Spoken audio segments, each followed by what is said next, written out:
ನಮಸ್ಕಾರ ವೀಕ್ಷಕರೇ, ಕಲ್ಪತರು ನ್ಯೂಸ್ಗೆ ಸ್ವಾಗತ. ಹಿರಿಯ ಕನ್ನಡ ಚಳುವಳಿಗಾರರು ಮತ್ತು ಮೈಸೂರು ಜಿಲ್ಲಾ ಲಾರಿ ಮಾಲೀಕರ ಸಂಘದ ಅಧ್ಯಕ್ಷರಾದ ಶ್ರೀ ಬಿ ಕೋದಂಡರಾಮ್ ರವರು ಜನವರಿ 12/1/2026 ನಶೆಮುಕ್ತ ಮೈಸೂರು ನಿರ್ಮಾಣಕ್ಕಾಗಿ ಒತ್ತಾಯಿಸಿ ನಡೆಯುತ್ತಿರುವ ಧರಣಿ ಸತ್ಯಾಗ್ರಹಕ್ಕೆ ಬೆಂಬಲ ಸೂಚಿಸಿದ್ದರು. ವರದಿ ಕಲ್ಪತರು ನ್ಯೂಸ್.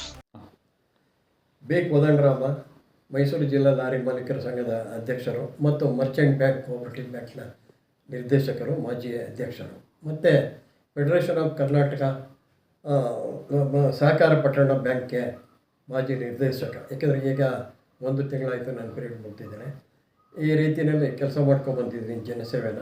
ಇದ್ರ ಜೊತೆಗೆ ಹಿಂದೆ ಒಂದು 10 ವರ್ಷ ಡಾಕ್ಟರ್ ರಾಜ್ಕುಮಾರ್ ಸಂಘದಲ್ಲಿ ನಗರದ ಉಪಾಧ್ಯಕ್ಷನಾಗಿದ್ದೆ ಮತ್ತು ಕನ್ನಡ ಪಕ್ಷದ ಮಾ ರಾಮಮೂರ್ತಿ ಮತ್ತು ಆನಾ ಕೃಷ್ಣರಾಯರ ಕನ್ನಡ ಪಕ್ಷದಲ್ಲಿ ಒಂದು 10 ವರ್ಷ ಮೈಸೂರು ನಗರದ ಸೇವೆ ಮಾಡಿ ಗೋಕಾಕ್ ಚಳುವಳಿಗೆ ಇವನ್ನೆಲ್ಲ ಭಾರಿ ಅದ್ಧೂರಿಯಾಗಿ ಮಾಡಿ ನಮ್ಮ ನಾಡು ಭಾಷೆಗೆ ಮತ್ತು ನೀರು ಹೋರಾಟಕ್ಕೆ, ಕಾವೇರಿ ಹೋರಾಟಕ್ಕೆ ಬೆಂಬಲ ಕೊಟ್ಟಿದೆ. ಗೋಕಾಕ್ ಚಳುವಳಿಯಲ್ಲಿ ಸಕ್ರಿಯವಾಗಿ ಭಾಗವಹಿಸಿ ಹಲವಾರು ಕಾರ್ಯಕ್ರಮಗಳು ಮಾಡಿದೆ.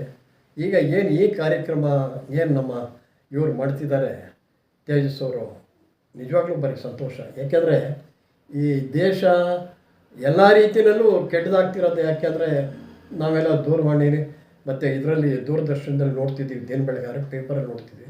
ಮಾತಿತ್ತೂರು ಗಲಾಟೆ ಮತ್ತು ಗಾಂಜಾ ಮಾರಾಟ ಇದು ಭಾರಿ ದೊಡ್ಡದಾಗಿದೆ. ಈ ಕುಡ್ತಾನೂ ಅಷ್ಟೇ, ಹಗಲು ರಾತ್ರಿ ಅಂತಲೇ ಕುಡ್ಕೊಂಡು ಬೀದಿನಲ್ಲಿ ರಂಪಾಟ ಮಾಡೋದು.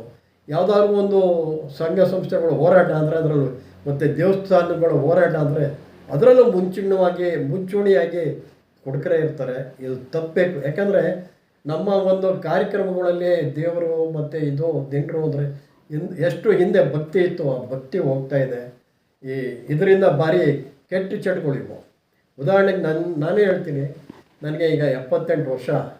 ನಾನು ಈ ರೀತಿಯಲ್ಲಿ ಹಲವಾರು ಕಾರ್ಯಕ್ರಮಗಳು ಮಾಡಿ ಹೋರಾಟ ಮಾಡಿ ಬದುಕಬೇಕಾದ್ರೆ ನಮ್ಮ ಶಕ್ತಿ, ನಮ್ಮ ಆರೋಗ್ಯಕ್ಕಾಗಿ ನಾವು ದಯವಿಟ್ಟು ಬಾಳಿ ಬದುಕಬೇಕಾದ್ರೆ, ಮಕ್ಕಳನ್ನ ಪೋಷಣೆ ಮಾಡಬೇಕಾದ್ರೆ ದುಶ್ಚಟವನ್ನು ಬಿಡಬೇಕು. ಅದರಲ್ಲೂ ಮೈಸೂರು ನಿಜವಾಗ್ಲೂ ಭಾರಿ ಚೆನ್ನಾಗಿತ್ತು ಹಿಂದೆ. ಹವಾಗುಣನೂ ಚೆನ್ನಾಗಿತ್ತು, ಮೈಸೂರು ಜನತೆಯೂ ಚೆನ್ನಾಗಿರೋ ಇದ್ದರು. ಇವತ್ತು ಕೂಡ ಅದೇ ರೀತಿ ಇರಬೇಕು ಅಂತ ನಾನು ಆಸೆ ಪಡ್ತೀನಿ. ಎಲ್ರಿಗೂ ಏನು ಕೆಟ್ಟ ಅಭ್ಯಾಸಗಳಿದೆ, ಗಾಂಜಾ, ಸಿಗರೇಟ್, ಮದ್ಯಪಾನ, ಇವ್ನು ಬಿಡಬೇಕು ಅಂತ ಈ ಮುಖಾಂತರ ಸಾರ್ವಜನಿಕರಲ್ಲಿ ಕೋರ್ಕೊಳ್ತೇನೆ. ಇಂತಿ ನಮಸ್ಕಾರಗಳು. ಬಿ ಕೋದಂಡರಾಮ.